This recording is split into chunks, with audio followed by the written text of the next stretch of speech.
Hey y'all, Scott here. Whoa! It's almost that time again. Summer's almost here, and you know what that means. Yeah, I have chocolate and marshmallows. I don't have graham crackers, though. I'll have to do with the saltine crackers I have in the cupboard.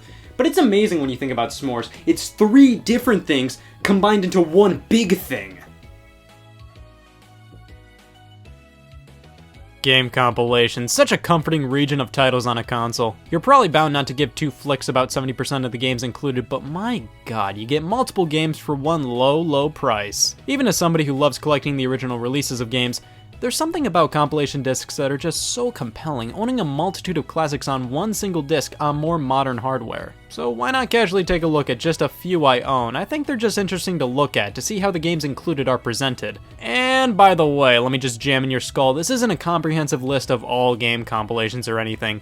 Like I said, I just want to talk about a handful of the ones I own. But hey, I have many more game compilations than just these, so who knows, maybe we can revisit this topic in the future. But for now, Sonic Mega Collection. This was my childhood right here. I received my cousin's hand-me-down Sega Genesis with Sonic 1 and later got Sonic 2. One day while perusing Toys R Us, I decided to pick up this game on GameCube. This was many kids' first experience with Sonic, and what an introduction. This collection mainly focuses on the Genesis titles in the series. 1, 2, 3, Knuckles, 3D Blast, Spinball, Dr. Robotnik's Mean Bean Machine, it's all here. With some bonus unlockables thrown in there as well, like Sonic 3 and Knuckles, Knuckles and Sonic 2, etc. Emulation seems to be pretty spot on here. If you play these versions, you're playing these games pretty much the way they always were. They run absolutely fine and give you the full experience in my opinion. But what this compilation does so right is the presentation and the extras. The menus and music that accompany them are amazing. They have this sense of nostalgia and just pure emotion to them. The loading screens are these stars like you're blasting to the past, it's great.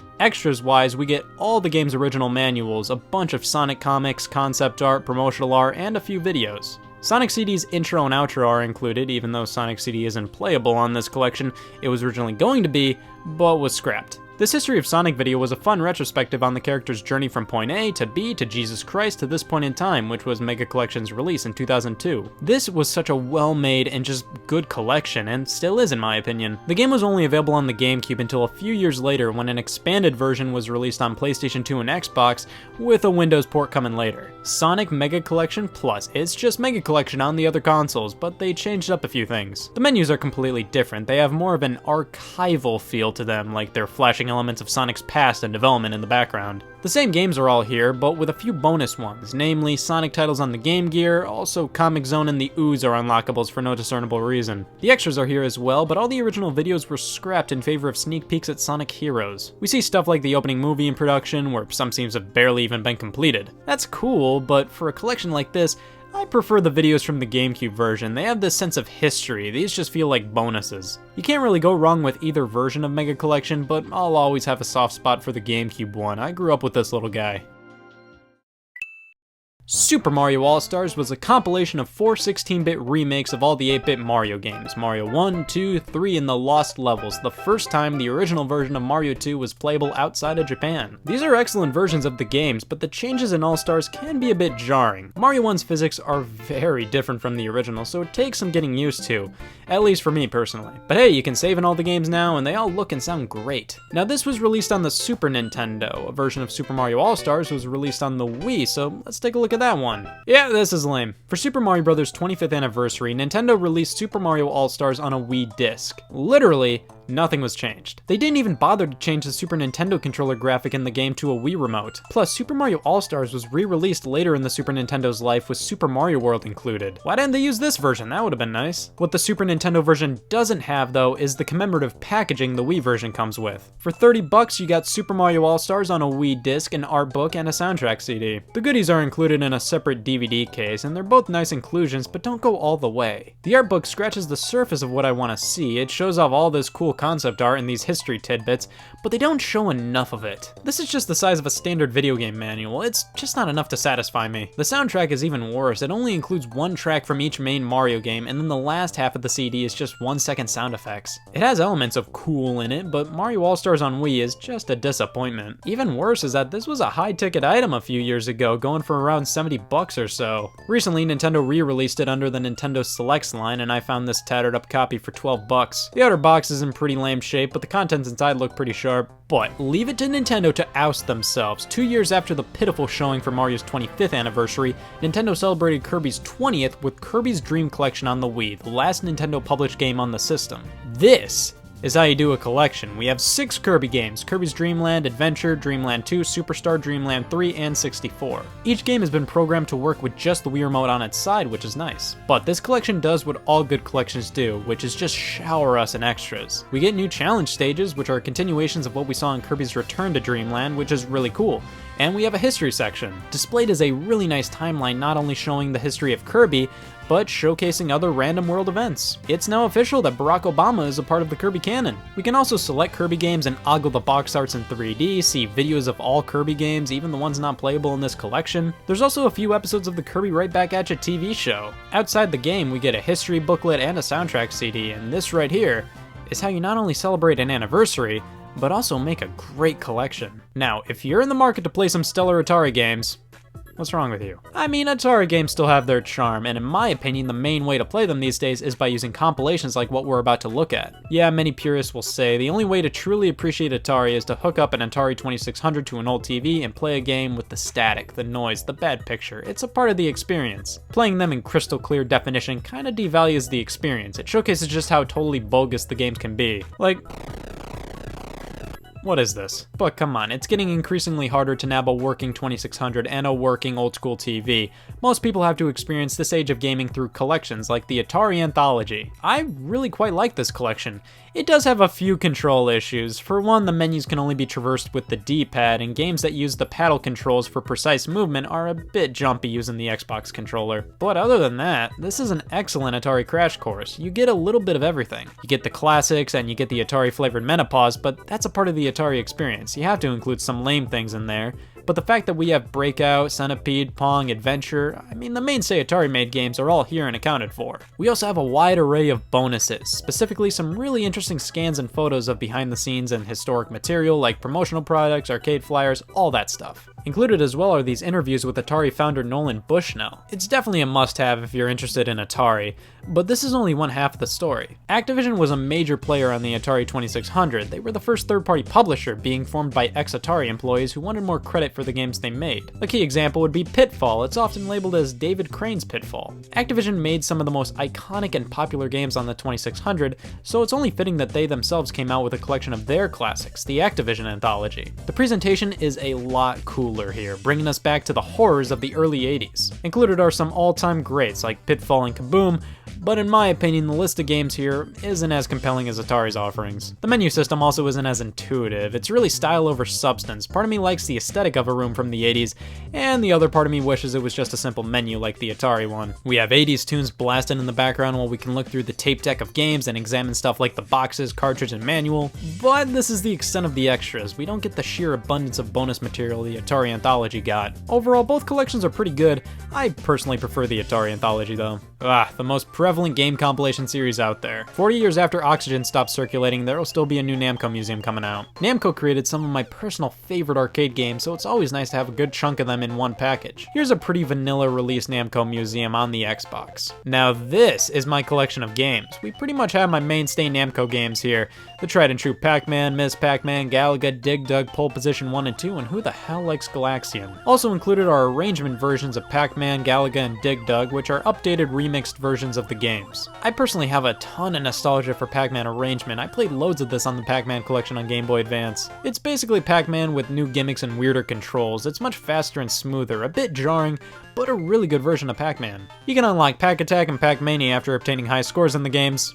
And that's it for this release, nothing else, just the bare minimum. You get a handful of Namco games, have at it. A bit disappointing. For a game called Namco Museum, I kinda wanted a bit more history, a bit more bonus material. Actually, any bonus material. Other older Namco Museums had this, so why not this one? Well, only a few years later, Namco struck back with Namco Museum 50th Anniversary. It's basically a much better version of the last one we looked at. The presentation has just been completely buttered up. Everything looks way cooler, but still no bonus material. At least we have Mappy and Rally X included now, thank God. The only thing we can do outside of play the games is check the controls. For example, let's check Pac-Man's controls. Huh.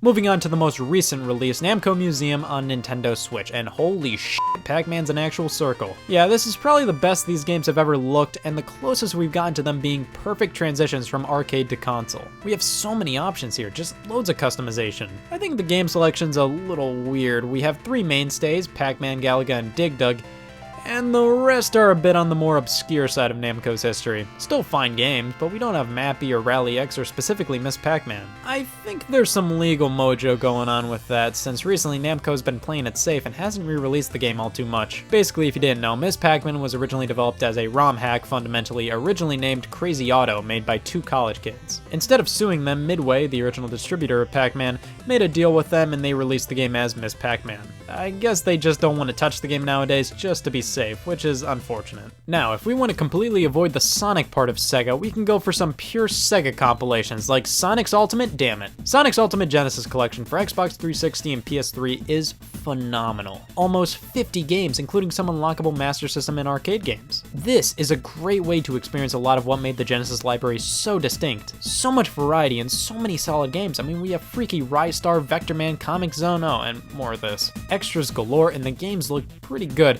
However, they don't seem as sharp as I'd like them to be. There's something about them that looks a little too soft, I don't know. You also can't turn off the border on the games, which is annoying. They don't give you the choice to just have black bars. I never found the borders to be that distracting or anything, but would have liked the option. Like, imagine if there was a small blue border on everything you played. Things would definitely get riot-inducing. Now, Sega often pushes the Genesis in terms of their game compilations. What about their other systems, like the Dreamcast? Well, wonder no more, because here's the Dreamcast collection for Xbox 360, and it deserves a solid UGG. This is just a hastily slapped together collection of 4 Dreamcast games. Basically, they took the HD ports of these games that were available on Xbox Live Arcade and put them all on a disc.